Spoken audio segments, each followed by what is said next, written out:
Morning, Dowse. Morning, David.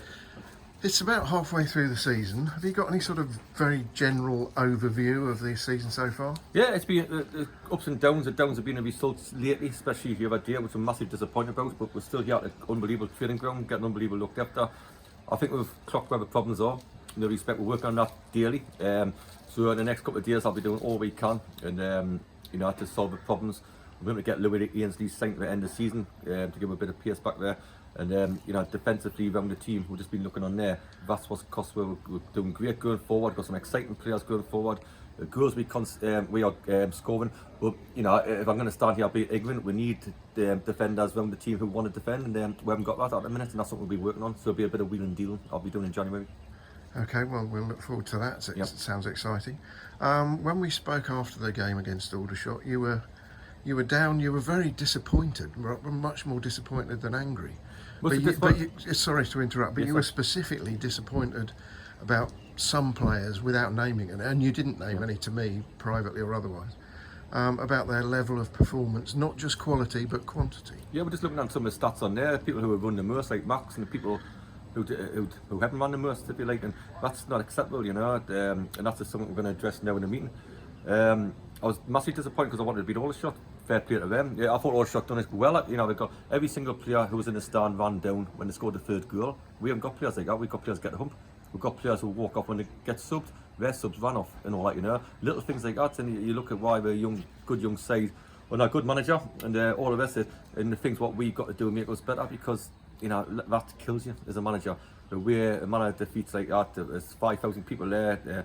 I was overwhelmed, to be honest. It's not often I get overwhelmed because I'm sort of black and white person, if you like. But at the end of the game, the sponsors and all that, all down to black is the support of John, and Calvin and Rosemary and Graham and all that, and I can't thank them enough. And all the sponsors have come down and saying they'll not put the money in, and they really want to back us, and I think they're going to try to back us. Boz, I've got to mention Boz, and people like them have been absolutely phenomenal. I've never seen anything like it after a game. That's the lowest I've been after 15 years of management, the lowest I've ever been, and for them trying to pick us up is unbelievable. And it's the same. We're going to fight on, we're going to raise money, we're going to do this, we're going to, all the sponsors are going to back in. Apparently all the sponsors have, which I appreciate. All the sponsors, from Seymours to Buzz to everybody on the late wave, to everybody, the support of them has been phenomenal. So I'd like to thank them, and the people I would like to do for them as well as the fans who had to suffer another derby defeat.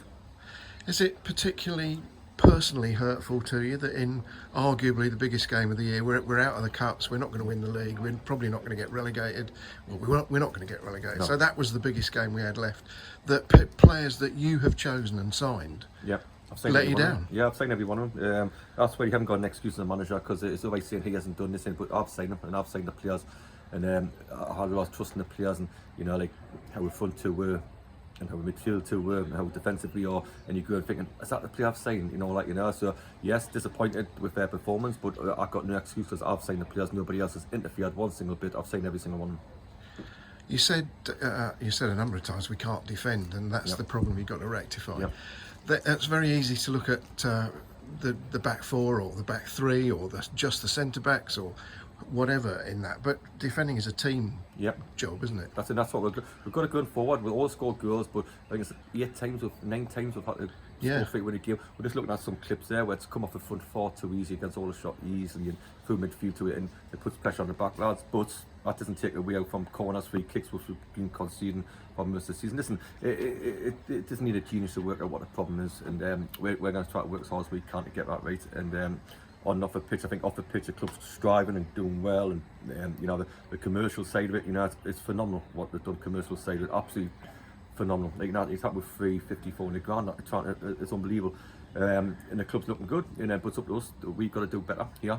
I've got to do better as a manager. My staff do, and the players certainly do. But I just feel as though some of them players don't understand what it's like to be out working, and to wear the badge. And obviously, I've got to question a couple of their, because you can question ability, because you can work on things like that, but you can't question heart and desire and all that, and that's the thing I'll be questioning the players this morning. It's the worst thing you can ever ask a player about his heart and his desire. You can see you've missed a chance where he missed a chance from 5 yards out. That's life, that's football. But do you question the players, attitude towards the game, or? That's the thing I've got to question one or two. And you'll have to go. You'll have to go. So because I'm not going to go. So you'll have to go. So it's and all my sites I've ever had, I've worked hard as I possibly can, and that's all I ask. And on the training ground, work as hard as you possibly can. And if I'd have done that against all the way through, we would have won the game. But fair play to them, and fair play, even a King Seller kid, who winds up working fast. He's put 2 good balls in the box there, and that's the things what we haven't done all game. And the way we were singing about working, getting battered in the change room, you're thinking, oh, you shouldn't be doing that, but you should, because it shouldn't mean that much to him. So I haven't got a problem with that at all.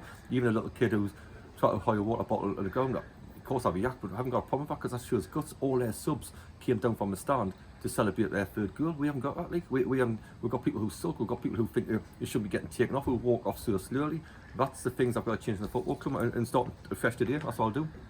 And you're absolutely right to say that it's fairly easy to identify the problems, because there's a lot of people out there who could tell you exactly what the problems are. At least they think so. Of course. And but solving them is about changing people's mindset. Changing mindset, which got there, changing personnel a bit as well. You build teams, you do, all the teams who have been in this league a long time, including all the shot or whatever, every year we get different players in. It's our first crack at it. It's our first crack seeing going full time, getting it right, and it's not going to get right in a 6-month period. The owners and the chairman know that, but I've certainly got to get right in the next couple of years. Of course I do, and we believe in this, which is great, and it's up to me to make sure that happens. So it just can't happen straight away in a day. The crowds are up, which is great. We need players who are worthy of them, because supporters shouting at me and Dowse notes and all that stuff. I don't mind that, because if you're losing games, I would be shouting it a bit, but it's up to me to turn it around. I've done it every club I've been at, including here, and it's up to us to go again. Second half of the season, bang in the middle, we got to do better in the second half than first, and we've got to build a side was going to compete in the top 7, and that was the plan after 3 years to get a side compete. First year was trying to get a full-time football with players who can be full-time. What you want to do is keep your 4 or 5 best players to go again and do the same thing before you know it'll be competing.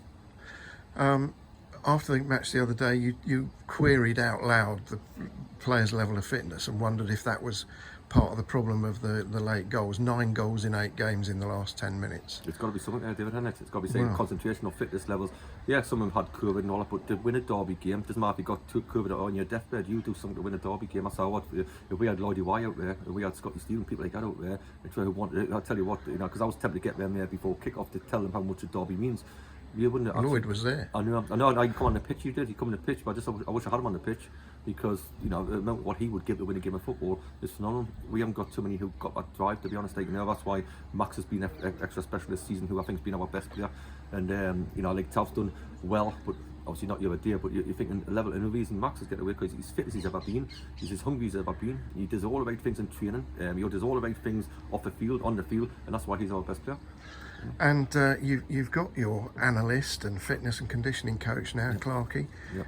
What's his information telling you about the levels of fitness? We've just had a look on some of the boys who've run more than anybody else, and where Max has run more than anybody else in the average. But when I was sitting there thinking, up top, for example, without naming names, up top, can we do better there? They're about 3.5k down on what Max is running. That's a lot.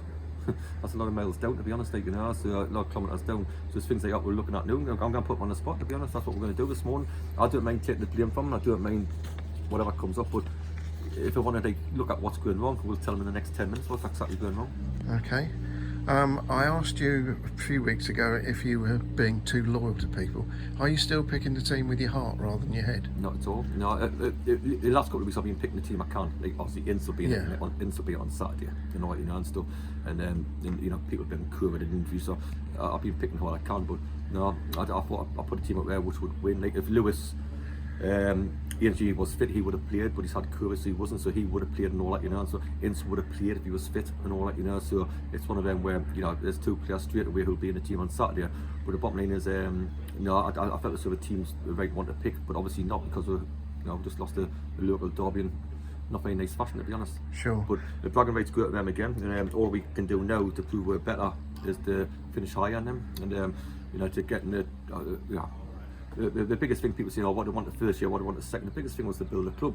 The sponsors that we want to build is fantastic and all that, and like I say, Buzz being a friend and all the rest has been wonders for him.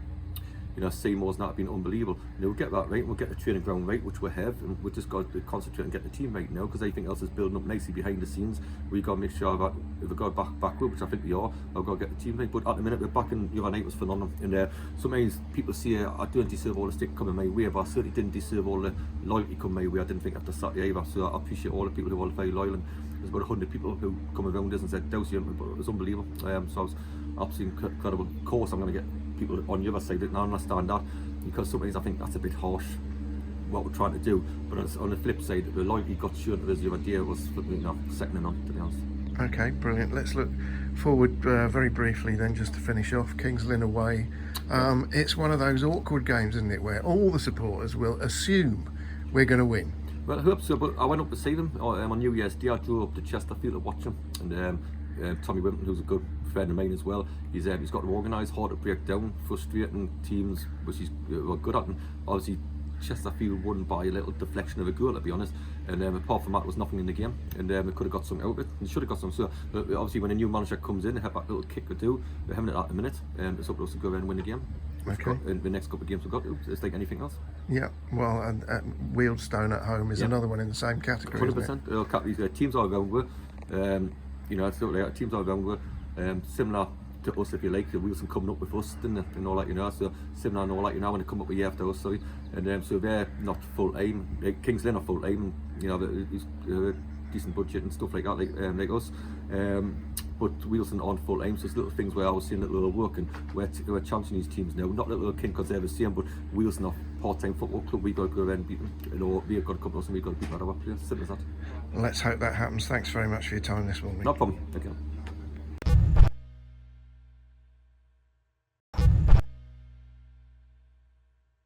Please remember to like and subscribe to Woking Football Club.